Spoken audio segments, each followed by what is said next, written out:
ಮಿತ್ರ ಮಂಡಳಿ, ಜಿಲ್ಲಾಡಳಿತ ಹಾಗೂ ಎಲ್ಲ ಕೈಗಾರಿಕೋದ್ಯಮಗಳು, ಸ್ಕೌಟ್ಸ್ ಗೈಡ್ಸ್ ಎಲ್ಲರ ಸಹಯೋಗದೊಂದಿಗೆ ನಾವು ಈ ವರ್ಷದ ವಿಶ್ವ ಪರಿಸರ ದಿನಾಚರಣೆಯನ್ನು ಜೂನ್ 5ನೇ ತಾರೀಕು ಇಲ್ಲೇ ಹಾಸನದಲ್ಲಿ ಹಾಸನಾಂಬ ಕಲಾಕ್ಷೇತ್ರದಲ್ಲಿ ಆಯೋಜಿಸಿದ್ದೇವೆ. ಇದರ ಪ್ರಯುಕ್ತ ಈ ವಿಶ್ವ ಪರಿಸರ ದಿನಾಚರಣೆಯ ಪ್ರಯುಕ್ತ ನಾವು ಇಂದು ಬೀದಿ ನಾಟಕದ ಮುಖಾಂತರ ಜನರಲ್ಲಿ ಪರಿಸರದ ಬಗ್ಗೆ ಅರಿವು ಮೂಡಿಸಿ ಅದರಿಂದ ಆಗುವ ದುಷ್ಪರಿಣಾಮಗಳನ್ನು ಹೇಗೆ ತಡೆಗಟ್ಟಬಹುದು ಮತ್ತು ನಮ್ಮ ಪರಿಸರವನ್ನು ಹೇಗೆ ಕಾಪಾಡ್ಕೊಬೋದು ಅನ್ನೋದನ್ನು ನಿಮಗೆ ಮನದಟ್ಟು ಮಾಡಿಕೊಟ್ಟಿದ್ದಾರೆ. ಇದಕ್ಕೆ ಮುಂದುವರಿದಂತೆ ಈ ಸಲದ ನಮ್ಮ ವಿಶ್ವ ಪರಿಸರ ದಿನಾಚರಣೆಯ ಧ್ಯೇಯ ಏನಿದೆ ಅಂದರೆ ಇನ್ಸ್ಪೈರ್ಡ್ ಬೈ ನೇಚರ್, ಅಂದರೆ ಪ್ರಕೃತಿಯಿಂದ ಪ್ರೇರಿತವಾಗಿ ನಮ್ಮ ಹವಾಮಾನವನ್ನು ಭವಿಷ್ಯಕ್ಕಾಗಿ ಹೇಗೆ ಕಾಪಾಡಿಕೊಳ್ಬೇಕು ಅನ್ನೋದು ಒಂದು ಕಾನ್ಸೆಪ್ಟ್. ಪ್ರಕೃತಿ ನಿಮಗೆ ಗೊತ್ತು, ಪ್ರಕೃತಿಯಿಂದ ಎಷ್ಟು ನಮಗೆ ಸಿಗ್ತಾ ಇದೆ. ಗಾಳಿ, ನೀರು, ನಮ್ಮ ಪ್ರಾಣವಾಯು ಮತ್ತು ನೀರು ಎರಡು ಮುಖ್ಯವಾಗಿ ಬೇಕಾಗಿರುವಂಥ ಅಂಶ. ನಮಗೆ ಒಂದು ಪಕ್ಷ ನೀರು ಒಂದು ವಾರ ಇಲ್ಲ ಅಂದ್ರೂ ಬದುಕ್ಬೋದು, ಆದರೆ ಗಾಳಿ ಗುಣಮಟ್ಟ ಸರಿ ಇಲ್ಲ ಅಂತಂದರೆ ಒಂದು ನಿಮಿಷನೂ ಕೂಡ ಬದುಕಕ್ಕೆ ಸಾಧ್ಯ ಇಲ್ಲ. ನಮಗೀಗ ಗೊತ್ತಿರೋ ಹಾಗೇನೆ ಆಕ್ಸಿಜನ್ ಪರ್ಸೆಂಟೇಜು ಡೌನ್ ಆಗ್ತಾನೆ ಇದೆ. ಯಾಕಾಗ್ತಾ ಇದೆ? ಎಲ್ಲ ನಮ್ಮ ಮಾಲಿನ್ಯದಿಂದ, ಈ ವಾಹನಗಳಿಂದ ಬಿಡೋದಾಗಲಿ, ಕೈಗಾರಿಕೆಗಳಿಂದ ಬಿಡೋದಾಗಲಿ, ಮತ್ತು ನಾವು ಸರಿಯಾದ ಅಭ್ಯಾಸಗಳನ್ನ ನಡೆಸ್ಕೊಂಡಲೇ ಇರೋದ್ರಿಂದ ನಮ್ಮ ವಾಯು ಗುಣಮಟ್ಟ ಕುಸಿತಾ ಇದೆ. ಯಾವಾಗ ವಾಯು ಗುಣಮಟ್ಟ ಕುಸಿಯುತ್ತೋ, ಆಕ್ಸಿಜನ್ ಕಾನ್ಸಂಟ್ರೇಷನ್ ಕಮ್ಮಿ ಆಗುತ್ತೋ, ಅವಾಗ ನಮಗೆ ನ್ಯಾಚುರಲ್ ಆಗಿ ರೋಗಗಳೆಲ್ಲ ಬರೋದಕ್ಕೆ ಸ್ಟಾರ್ಟ್ ಆಗುತ್ತೆ. ಈಗಾಗಲೇ ನಿಮಗೆ ಗೊತ್ತಿದೆ, ಪ್ರಕೃತಿಯಿಂದ ನಮಗೆ ಈ ಬರ್ತಾ ಇರೋದು ವಾಯು, ಒಳ್ಳೆ ಗುಣಮಟ್ಟ ವಾಯು ಬೇಕು ಅಂದರೆ ಪ್ರಕೃತಿ ಬೇಕೇ ಬೇಕು. ಅದನ್ನೇ ಈ ಸಲ UN ನೇಷನ್ ಅವ್ರು ಹೇಳ್ತಾ ಇರೋದು, ಪ್ರಕೃತಿಯನ್ನು ಉಳಿಸಿ, ನಿಮ್ಮ ಸುತ್ತಮುತ್ತ ಗಿಡಗಳನ್ನ ಹಾಕಿ. ನಮಗೆ ಗಾಳಿ ಎಲ್ಲಿಂದ ಬರೋದು? ಗಿಡಗಳಿಂದನೇ ಬರೋದು. ನಾವು ಉಸಿರಾಡೋ ಗಾಳಿ ಬರ್ತಾ ಇರೋದು ಸಹ ಮರಗಳಿಂದ.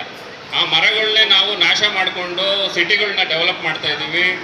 ಎಲ್ಲ ಕಡೆ ಡೆವಲಪ್ಮೆಂಟ್ ಆಗ್ತಾ ಇದೆ ಹೊರತು ಯಾರು ಗಿಡಗಳು ಹಾಕೋ ಬಗ್ಗೆ ತಲೆ ಕೆಡಿಸ್ಕೊತಾ ಇಲ್ಲ. ಈಗ ನಿಮಗೆ ಎಲ್ಲರಿಗೂ ಒಳ್ಳೆಯ ಸ್ವಲ್ಪ ಗಾಳಿ ಅಟ್ಲೀಸ್ಟ್ ಸಿಗ್ತಾ ಇದೆ. ನಮ್ಮ ಭವಿಷ್ಯದಲ್ಲಿ ಏನಾಗ್ತಾ ಇದೆ, ಈ ಗಿಡಗಳಿಂದಲೇ ಬರೀ ಕಾಂಕ್ರೀಟ್ಗಳು, ಮರಗಳು, ಇದು ಡೆವಲಪ್ಮೆಂಟ್ ಸಿಟಿ ಆಗ್ತಾ ಇರೋದ್ರಿಂದ ಗಾಳಿ ಪ್ರಮಾಣ ಕಮ್ಮಿ ಆಗ್ತಾ ಬರುತ್ತೆ. ಯಾವಾಗ ಕಮ್ಮಿ ಆಗ್ತಾ ಬರುತ್ತೋ ನಮ್ಮ ಮುಂದಿನ ಪೀಳಿಗೆಗೆ ಒಳ್ಳೆ ಗಾಳಿನೇ ಇರೋದಿಲ್ಲ. ಅದಕ್ಕಾಗಿ ನಾವು ಸುಮಾರು ವರ್ಷಗಳಿಂದಲೂ ಹೇಳ್ಕೊಂಡು ಬರ್ತಾನೆ ಇದ್ದೀವಿ, ಗಿಡಗಳನ್ನ ಹಾಕಿ, ನಿಮ್ಮ ಸುತ್ತಮುತ್ತ ಮನೆಗಳ ಸುತ್ತಮುತ್ತ ಫುಲ್ ಗಿಡ ಇರಬೇಕು. ಈಗ ಒಂದು ಎಕ್ಸಾಂಪಲ್ ಹೇಳಬೇಕು ಅಂದರೆ, ಹಿಂದೆ ಬೆಂಗಳೂರಿನ ಗಾರ್ಡನ್ ಸಿಟಿ ಅಂತ ಹೇಳ್ತಾ ಇದ್ರು, ಇವಾಗ ಗಾರ್ಬೇಜ್ ಸಿಟಿ ಆಗಿಬಿಟ್ಟಿದೆ. ಗಾರ್ಡನ್ ಸಿಟಿ ಯಾಕಂತ ಹೇಳ್ತಾ ಇದ್ರು, ಅಷ್ಟು ಮರ ಗಿಡಗಳಿತ್ತು, ಅಷ್ಟು ಸ್ವಚ್ಛಂದವಾಗಿತ್ತು. ಮತ್ತು ನಮ್ಮ ಇದೂ ಅಷ್ಟೇ, ಏನೋ ಟೆಂಪ್ರೇಚರು, ಹವಾಮಾನ ಇವತ್ತೆಲ್ಲ 45 ಡಿಗ್ರಿ ತನಕ ಹೊರಟೋಗಿದೆ. ಯಾಕೆ ಹೋಗಿದೆ? ಗಿಡಗಳೆಲ್ಲ ಇಲ್ಲ, ಮರಗಳಿಲ್ಲ, ಯಾವುದೂ ಇಲ್ಲ. ಹಂಗಾಗಿ 45 ಡಿಗ್ರಿ ಹೋಗಿದೆ. ನೀವೇ ಹೊರಗಡೆ ಹೋದರೆ ಎಷ್ಟಪ್ಪ ಬಿಸಿಲು, ಯಾಕಪ್ಪ ಹೋಗ್ಬೇಕು ಆಚೆ, ಮನೇಲೇ ಇರೋಣ ಅಂತ ಹೇಳ್ತೀರ. ಮನೇಲಿ ಯಾಕಿರ್ತೀರಾ? ಮನೇಲಿ ಅಟ್ಲೀಸ್ಟ್ ಇದು ಮನೆ ಕಟ್ಟಡಕ್ಕೆ ರೂಫ್ ಇದೆ, ಅದಕ್ಕೆ ಮನೆಯೊಳಗಿರ್ತೀರ. ರೂಫೇ ಇಲ್ದಲೇ ಇದ್ದಿದ್ರೆ, ಮರ ಗಿಡಗಳಿದ್ರೆ ಅಟ್ಲೀಸ್ಟ್ ನಾವು ಹೋಗಿ ಹೊರಗಡೆ ಹೋದರೆ ಅಟ್ಲೀಸ್ಟ್ ಸ್ವಲ್ಪ ರೆಸ್ಟಾರು ತೊಗೊಳಕ್ಕಾದ್ರೂ ನೆರಳಿರ್ತಾ ಇತ್ತು. ಸೊ ಎಷ್ಟು ಉಪಯೋಗ ಇದೆ ಮರಗಳಿಂದ, ಪ್ರಕೃತಿಯಿಂದ. ಸೊ ನಾವು ಅದು ಪ್ರಕೃತಿಯಿಂದ ಪ್ರೇರಿತವಾಗಿ ನಾವು ನಮ್ಮ ಭವಿಷ್ಯನ ರೂಪಿಸ್ಕೊಳ್ಬೇಕಾಗಿದೆ ಇವತ್ತು. ಸೊ ಪ್ರಕೃತಿಗೆ ರೂಪಿಸ್ಕೊಬೇಕು ಅಂದರೆ ಏನು ಮಾಡಬೇಕು? ಮರಗಳನ್ನ ಹಾಕಬೇಕು. ನಮ್ಮ ಅಭ್ಯಾಸಗಳನ್ನ ಚೇಂಜ್ ಮಾಡ್ಕೊಬೇಕು. ಈಗ ದಿನ ಬೆಳಗ್ಗೆ ಇದ್ದರೆ ನೀವು ಹೊರಗಡೆ ಹೋಗ್ತಾ ಇದ್ದರೆ ಕಾಫಿ ಕಪ್ಪು ಎಲ್ಲ ಕುಡಿಯೋದು ಪ್ಲಾಸ್ಟಿಕ್ ಕಪ್ಪಲ್ಲಿ ಕೊಡ್ತಾರೆ. ಮತ್ತು ಅದನ್ನೇ ತೆಗೆದು ಅಲ್ಲೇ ಹಂಗೆ ಬಿಸಾಕ್ತೀರಾ. ಸಮರ್ಪಕವಾಗಿ ವಿಲೇವಾರಿ ಮಾಡಲ್ಲ. ಅದನ್ನು ಒಂದು ಡಸ್ಟ್ಬಿನ್ಗೆ ಹಾಕಿ ಅದನ್ನು ತೊಗೊಂಡೋಗಿ ರೀಸೈಕ್ಲರ್ಗೆ ಕೊಡಬೇಕು. ಆ ಥರ ಒಂದು ಮನಸ್ಥಿತಿ ಬರಬೇಕು ಎಲ್ಲರಿಗೂ. ಆ ಥರ ಯಾರಿಗೂ ಬರ್ತಾ ಇಲ್ಲ. ಎಲ್ಲ ಅಲ್ಲೇ ಈಗ ಈಗಲೇ ನೋಡಿದ್ರೆ ಬಸ್ ಸ್ಟ್ಯಾಂಡಲ್ಲಿ ಇಲ್ಲೇ ಸುಮ್ಮನೆ ಹಿಂಗೆ ಹೋದರೆ ಸಾಕು, ಅಲ್ಲಿ ಪಕ್ಕದಲ್ಲೇ ಬೇಕಾದ್ರೆ ತಿಂದ್ಬಿಟ್ಟು ಹಂಗೆ ಬಿಸಾಕ್ತಾರೆ. ಒಂದು ತೆಗೆದುಬಿಟ್ಟು ಡಸ್ಟ್ಬಿನ್ಗೆ ಹಾಕಬೇಕು ಅನ್ನೋದು ಒಂದು ಇದಿಲ್ಲ, ಏನೋ ಯೋಚನೆ ಮಾಡೋದಿಲ್ಲ. ಇದೇ ನಮಗೇನಾಗಬೇಕು ಮಾಡ್ಕೊತಾರೆ ಅಂತ. ಸೊ ಅದೇ ನಮಗೆ ತಿರುಗುಬಾಣ ಆಗಿ ಬರುತ್ತೆ. ಅದನ್ನು ಮಾತ್ರ ಮನದಿಟ್ಟಲ್ಲಿ ಇಟ್ಕೊಳ್ಳಿ. ನಮಗೂ ನಾವಂತೂ ಅಟ್ಲೀಸ್ಟ್ ಏನಾದರೂ ಸ್ವಲ್ಪ ಆದರೂ ಉಸಿರಾಡ್ತಾ ಇದ್ದೀವಿ, ಚೆನ್ನಾಗಿ ಆಗ್ತಾಯಿದ್ದೀವಿ, ಗಾಳಿ ಇದೆ, ಓಕೆ.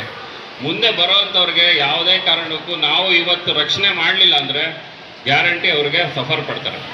ಅದ್ರ ಬಗ್ಗೆ ಯೋಚನೆ ಮಾಡಿ. ಈಗಾಗಲೇ ಸುಮಾರು ಮಕ್ಕಳುಗಳೆಲ್ಲ ಸಫರ್ ಮಾಡ್ತಾ ಇದ್ದಾರೆ ಇದರ ಪೊಲ್ಯೂಷನ್ ಪ್ರಾಬ್ಲಮ್ಗಳಿಂದ. ಸೊ ಇಷ್ಟು ಹೇಳಿದ್ದೀನಿ. ಇನ್ನು ನೀವು ಯಾರಾದರೂ ಕಾಲೇಜ್ ಸ್ಟೂಡೆಂಟ್ಸು ಇದ್ರ ಬಗ್ಗೆ ಸ್ವಲ್ಪ ಮಾತಾಡಬೇಕು ಅಂತ ಕೇಳ್ತೀನಿ. ಇಲ್ಲಿರೋದು ಯಾರಾದರೂ ಕಾಲೇಜ್ ಸ್ಟೂಡೆಂಟ್ಸು? ಹಲೋ. ಕಣ್ಣಿಗೆ ಕಾಣದ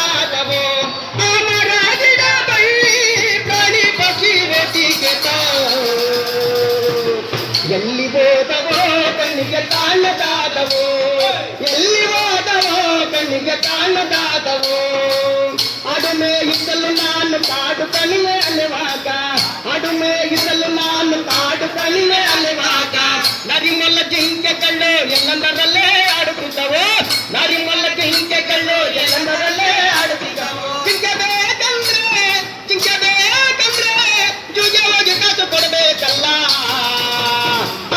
ಎಲ್ಲಿ ಹೋದವೋ ಕಣ್ಣಿಗೆ ಕಾಣದಾದವೋ ಎಲ್ಲಿ ಹೋದವೋ ಕಣ್ಣಿಗೆ ಕಾಣದಾದವೋ ಬೆಲಿ ಮೇಲೆ ಬಣ್ಣ ಬಣ್ಣದ ಚಿಟ್ಟಗಳ ಬರದಾಟ ಗುಡಿ ಗೋಪುರದ ಮ್ಯಾಲೆ ರಂಗು ರಂಗಿನ ದಿಗಲಾಟ ಬೆಲಿ ಮೇಲೆ ಬಣ್ಣ ಬಣ್ಣದ ಚಿಟ್ಟಗಳ ಬರದಾಟ ಗುಡಿ ಗೋಪುರದ ಮ್ಯಾಲೆ ರಂಗು ರಂಗಿನ ದಿಗಲಾಟ ಎಲ್ಲಿ ಹೋದವೋ ಕಣ್ಣಿಗೆ ಕಾಣದಾದವೋ ಎಲ್ಲಿ ಹೋದವೋ ಕಣ್ಣಿಗೆ ಕಾಣದಾದವೋ ಕಣ್ಣಿಗೆ ಕಾಣದಾದವೋ ಕಣ್ಣಿಗೆ ಕಾಣದಾದವೋ ಆತ್ಮೀಯರೇ